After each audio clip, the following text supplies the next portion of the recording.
जय हिंद एवरीवन, स्वागत है आपका इंडियन न्यूज़ एनालिसिस के एक नए एपिसोड में। अभी हम बात करने वाले हैं कि मिसाइल फायर होने के बाद जो फाइटर पायलट हैं वो खुद को कैसे बचाते हैं और उनको पता कैसे चलता है कि फाइटर जेट पे कोई मिसाइल फायर की गई है।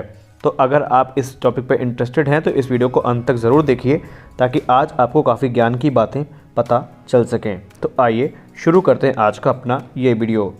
दोस्तों, यूँ तो फाइटर जेट में मिसाइल जब फायर की जाती है तो उससे बचने के लिए बहुत सारे काउंटर मेजर्स होते हैं और बहुत सी टैक्टिक्स होती हैं जो अप्लाई की जाती हैं। बहुत सारे ऐसे मनूवर्स हैं जो मिसाइल को आउटरन कर सकते हैं, लेकिन इसके अलावा सबसे ज़्यादा ज़रूरी होता है उनके लिए टाइमिंग। अब अगर हम बात करें मिसाइल्स की तो मिसाइल बेसिकली दो प्रकार की होती हैं। एक होती है जो कि इंफ्रारेड सीकर होती है, जो एयरक्राफ्ट से निकली हीट को फॉलो करके एयरक्राफ्ट तक पहुंचती है। दूसरी होती है रेडार गाइडेड, जो रेडार सिग्नेचर को फॉलो करके एयरक्राफ्ट तक पहुंचती है। अब उनसे बचने के लिए दो पैसिव काउंटर मेजर्स का बेसिकली इस्तेमाल किया जाता है। पहला होता है कैफ और दूसरा होता है फ्लेयर। फ्लेयर का यूज़ हम उन मिसाइल्स के अगेंस्ट करते हैं जो हीट सीकिंग होती हैं, यानी जो एयरक्राफ्ट की हीट सिग्नेचर को फॉलो करते हुए एयरक्राफ्ट तक पहुंचती हैं, उनको इवेट करने के लिए हम हीट सीकिंग मिसाइल का यूज़ करते हैं। लेकिन मान लीजिए कोई एयरक्राफ्ट जो कि रेडार गाइडेड है, उससे बचने के लिए हम कैफ का प्रयोग करते हैं। तो आइए जानते हैं ये दोनों चीज़ें क्या होती हैं। तो यहाँ पे आपको पता होना चाहिए कि जो फ्लेयर होती है वो एक अल्टरनेट हीट सिग्नेचर क्रिएट करती है जो मिसाइल को मिसगाइड करने का काम आती है अगर वो मिसाइल आईआर सीकर है तब। लेकिन जब कोई मिसाइल रेडार गाइडेड होती है तो उसके लिए हम एक्टिव काउंटर मेजर्स और जैमिंग पॉड्स का इस्तेमाल करते हैं, जिसके कारण उस मिसाइल से हम बच सकें या फाइटर पायलट खुद को बचा सके। अब सवाल उठता है कि फाइटर पायलट्स को पता कैसे चलता है कि उनके जेट पर कोई मिसाइल फायर की गई है। तो इसके लिए उनके पास रेडार वार्निंग रिसीवर्स होते हैं और मिसाइल अप्रोच वार्निंग सिस्टम्स भी होते हैं, जिसके कारण उनको पता चल जाता है तुरंत कि उनके ऊपर कोई मिसाइल लॉन्च की गई है और पायलट खुद को बचाने के लिए पूरी ताकत से लग जाता है वहाँ पे। अब अगर हम रेडार गाइडेड मिसाइल्स की बात करें तो ये दो प्रकार की हो सकती हैं, या तो सेमी एक्टिव या एक्टिव गाइडेंस इनमें हो सकता है, और ये डिपेंड करता है मिसाइल के सीकर पर। तो यहाँ पे अगर कोई सेमी एक्टिव मिसाइल है जैसे AIM-9 स्पैरो, तो ये एयरक्राफ्ट तक पहुंचने के लिए, जो टारगेट तक पहुंचने के लिए एयरक्राफ्ट के रेडार पर आधारित होती है, यानी इसको गाइड करना पड़ता है। वहीं अगर हम सीकर मिसाइल की बात करें जैसे AIM-120 AMRAAM हो गई या AIM-120 AMRAAM हो गई, तो ये एक एक्टिव रेडार सीकर है।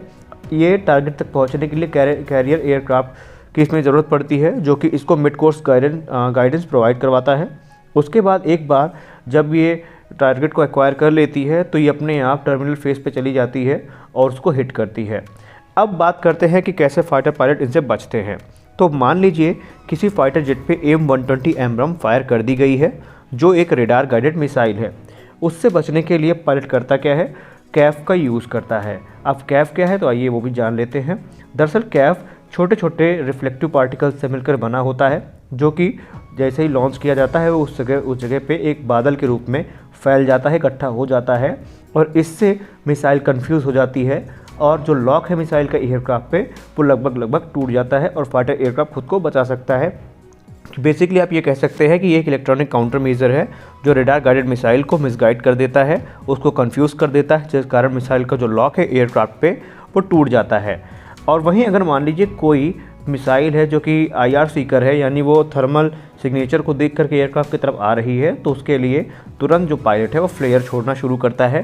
फ्लेयर करता क्या है? एक अल्टरनेट जो है वो एक अल्टरनेट जो हीट सिग्नेचर है वो जनरेट करता है और उस हीट सिग्नेचर को मिसाइल फॉलो करती है और मेन टारगेट से भटक जाती है। लेकिन अब आपके मन में एक क्वेश्चन और उठ रहा होगा, जब इतने सारे काउंटर मेजर्स हैं तो हम मिसाइल को फायर करते ही क्यों हैं? दरअसल जब फ्लेयर्स से और कैफ की सहायता से मिसाइल एवेट की जा सकती हैं तो फिर एयरक्राफ्ट में इतनी मिसाइल महंगी यूज़ की होती है। देखिए, ये कोई मजाक नहीं होता। दरअसल इसमें टाइमिंग का बहुत बड़ा योगदान होता है। अगर टाइमिंग में ज़रा से भी गड़बड़ी हुई तो आजकल की मिसाइल्स के जो एल्गोरिथम वो इतनी ज़्यादा एडवांस हो चुकी है कि वो एक अल्टरनेट सिग्नेचर में और मेन सिग्नेचर में अंतर समझ सकती हैं। इसीलिए इसमें जो एयरक्राफ्ट की मनूवरबिलिटी है, पायलट की जो स्किल है, पायलट की टाइमिंग बहुत मैटर करती है। अगर पायलट की टाइमिंग ज़रा से भी गड़बड़ हुई तो एयरक्राफ्ट मिसाइल के निशाने पर आ सकता है।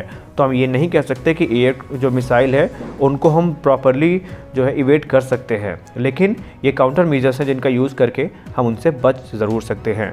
आई होप हमने सरल से सरल भाषा में आपको समझाने की कोशिश की। आपको अगर समझ में आया है तो कमेंट सेक्शन में ज़रूर बताइए और अपनी राय ज़रूर लिखिएगा, और ये भी बताइए कि आपको किस विषय पर वीडियो देखना पसंद है ताकि हम उस पर काम कर सकें। तो मिलते हैं अपने अगले वीडियो में, तब तक के लिए जय हिंद।